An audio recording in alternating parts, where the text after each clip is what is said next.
Kebahagiaan adalah ketika seseorang mampu menguasai nafsunya, sementara kesengsaraan adalah ketika seseorang dikuasai oleh nafsunya. Nafsu dalam segala bentuknya, entah itu keinginan akan harta, kedudukan, kekuasaan, atau bahkan validasi dari orang lain, adalah sesuatu yang sangat manusiawi. Ia bukan sesuatu yang harus dimusuhi, tapi harus dikenali. Nafsu ibarat api, dalam takaran yang pas ia menghangatkan. Tapi ketika tak terkendali, ia membakar habis segala yang ada. Orang yang mampu menguasai nafsunya bukan berarti mematikan keinginan dalam dirinya. Justru ia tahu kapan harus mengejar dan kapan harus berhenti. Ia tidak mudah tergoda oleh ilusi kebahagiaan instan.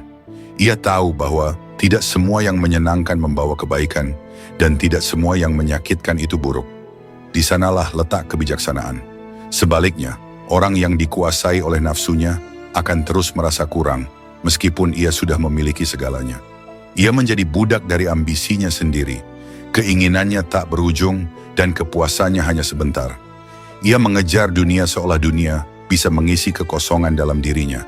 Padahal makin dikejar, makin terasa hampa. Menguasai nafsu bukanlah menolak kebahagiaan dunia, tetapi memberi tempat yang benar bagi dunia dalam hidup kita. Menjadikannya alat, bukan tujuan. Ketika kita menguasai nafsu, kita berjalan di atas jalan yang teguh. Kita tidak mudah goyah hanya karena godaan sesaat. Kita mampu berkata cukup meski dunia menawarkan lebih. Dan justru disitulah kebahagiaan sejati mulai tumbuh. Bukan dari apa yang kita miliki, tapi dari bagaimana kita memaknai.